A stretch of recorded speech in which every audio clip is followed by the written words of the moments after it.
Students, welcome to effortless physics. My name is Monika Agrawal और आज हम एक बहुत ही इजी सा डेरिवेशन करने जा रहे हैं। पर सच बोलूं तो अगर ये आप डायरेक्ट बुक में देखोगे तो आपको इतना डरावना ऐसा लगेगा, पता नहीं कि डेरिवेशन हम कर भी पाएंगे कि नहीं। बट आई अश्योर यू, आज के वीडियो के बाद आपके लिए डेरिवेशन बहुत ही इजी हो जाएगा।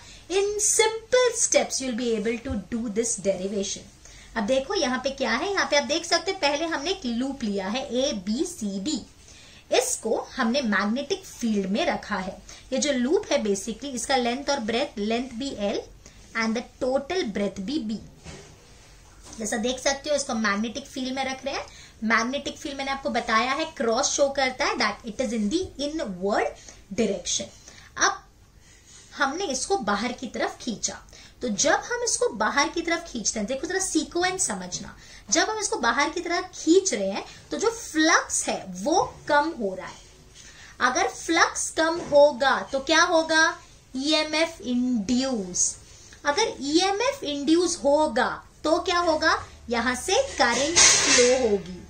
अगर करंट फ्लो होगी और करंट कैरिंग वायर को अगर हम मैग्नेटिक फील्ड में रख दे, करंट कैरिंग वायर को अगर हम मैग्नेटिक फील्ड में रख दे तो उस पर फोर्स लगना स्टार्ट हो जाता है। तो इस तरह से यहाँ पे होता है कि हमने इसको खींचा, फ्लक्स डिक्रीज हुआ, EMF इंड्यूस हुआ, करंट फ्लो होना स्टार्ट हो गया। Means it is behaving like a current carrying wire which is kept in magnetic field. So when a current carrying wire is kept in magnetic field, उस पे force लगना start हो जाता है। अब क्या होता है, ये दोनों फोर्स तो एक दूसरे को कैंसिल करते हैं, लेकिन ये फोर्स इसकी स्पीड को कम करने की कोशिश करता है। तो हमको बाहर की तरफ इतना ही फोर्स लगाना पड़ता है ताकि हम इसको V स्पीड से चला सके।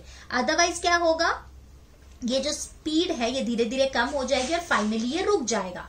लेकिन अगर हम चाहते हैं ये कांस्टेंट स्पीड V से चले तो हमको इतनी ही ऑपोजिट डायरेक्शन में फोर्स लगाना पड़ेगा ताकि ये दोनों फोर्स एक दूसरे को कैंसिल कर दे और ये कांस्टेंट स्पीड से चल सके। तो हमने यहाँ कितना फोर्स लगाया, कितना पावर हमने खर्च किया, वो सब हम ढूंढेंगे और यहाँ कितना हीट डेवलप हुआ। So consider a loop ABCD moving with constant velocity in a magnetic field. दिख रहा है ना, मैग्नेटिक फील्ड में कांस्टेंट वेलोसिटी से चल रहा है। मैग्नेटिक फील्ड का वैल्यू हमने B लिया है। A current I is induce in the loop in the clockwise direction. क्यों क्लॉकवाइज डायरेक्शन? तो देखो जरा, ये दोनों कैंसिल हो गया है। अब ये जो रॉड है ये बाहर की तरफ जा रही है, तो इसमें क्या करना होता है ना आपको, अभी हम करंट का डायरेक्शन निकाल रहे हैं, तो जिस डायरेक्शन में वेलोसिटी है उस डायरेक्शन में अपने राइट हैंड को रखो, फिंगर्स को उस तरफ पॉइंट, मैग्नेटिक फील्ड की तरफ टर्न कर दो तो ये अंदर की तरफ हो गया। Means current is going in this direction. तो यहाँ पे हमको पता चला कि करंट क्लॉकवाइज जा रही है। कैसे करना है, वेलोसिटी के डायरेक्शन में फिंगर्स को रखना है राइट हैंड के, मैग्नेटिक फील्ड के डायरेक्शन में टर्न कर दो, सो थंब, तो ऊपर की तरफ करंट जा रही है, मतलब यहाँ पे इस तरह से करंट फ्लो हो रही है। और हमने मान लिया इस सर्किट का रेजिस्टेंस R है। सो अब ये मैग्नेटिक फील्ड में रखा हुआ है तो इस पे फोर्स लगेंगे F1, F2, F3। The force F2 and F3 cancel each other. To pull the loop at constant velocity V towards right, it is required to apply an external force F on the loop. हम चाहेंगे कि अगर ये constant speed से चले तो F हमको इस पे लगाना पड़ेगा, which is equal to F1 but opposite in direction. अब पावर का फॉर्मूला क्या होता है? Power is basically force into velocity. So P bar is F bar dot V bar. Sorry, इसके ऊपर बार नहीं आएगा, power is a scalar quantity, so P is equals to F bar dot V bar। ठीक है, अब आगे देखते हैं। As the loop is moved to the right, the area goes on decreasing। वही चीज वापस लिखी है। So the decreasing the magnetic flux induces current, जिसकी वजह से करंट इंड्यूस होता है और वो करंट क्या करता है, उस लूप को अपोज करता है। तो यहाँ पे ऑब्वियसली फ्लक्स कितना होगा, so the flux link with the coil is BA cos theta. Since ये थीटा इज 0 तो ये हो गया B into A, that is B L into X। Is this clear? तो अभी हमको पता है ना EMF क्या होता है, E is equals to D phi by dt। तो जाएगा D by dt B L X। तो B और L तो कांस्टेंट है तो बाहर निकाल लिया और ये हो गया dx बाई dt। अब dx by dt, this is displacement upon time is nothing but velocity. तो EMF कितना मिला, BLV। अब करंट क्या होता है? करंट होता है ईएमएफ अपॉन रेजिस्टेंस, तो ये हो जाएगा BLV बाय R। अब फोर्स याद करो, फोर्स मैग्नेटिक फील्ड थोड़ा सा याद करना पड़ेगा, F इज इक्वल टू बिल साइन थीटा, यही होता है ना। अभी F1 की वैल्यू निकालेंगे अगर, तो F1 क्या होगा? Bill sine theta. अब आप देख सकते हो थीटा इज व्हाट, करंट ऐसे जा रही है, तो करंट का डायरेक्शन जो है वो लेंथ डिसाइड करता है, तो लेंथ इस तरफ है, मैग्नेटिक फील्ड अंदर की तरफ है, तो theta is 90 degree.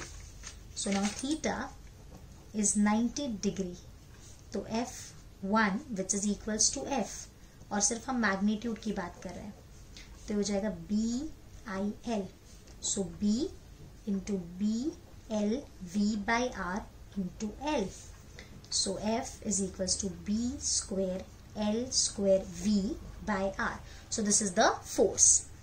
So as we know, the rate of doing mechanical work means power is F bar dot V bar. तो ये F हो गया और उसको V से मल्टीप्लाई किया तो ये B square L square V square by R. अब हम बात करते हैं कि कितना हीट प्रोड्यूस हुआ। तो हीट प्रोड्यूस के लिए हम जो फॉर्मूला यूज करें, P is equals to I square R. So P is equal to I कितना मिला था अपन को? BLV बाई R, तो उसका स्क्वायर कर दो इंटू R, तो P is B square L square V square by R square into R। एक R कैंसिल हो गया, तो हमको पावर मिल गया B square L square V square by R।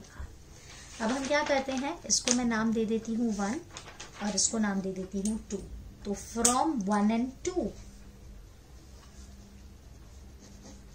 what we can conclude, that the work done in pulling the loop appears as heat energy। मतलब हमने यहाँ पे जो भी मेहनत की इसको खींचने के लिए, वो सारी की सारी किस में कन्वर्ट हो गई? हीट एनर्जी में। I hope this is clear. Okay students, thank you. Bye. Take care.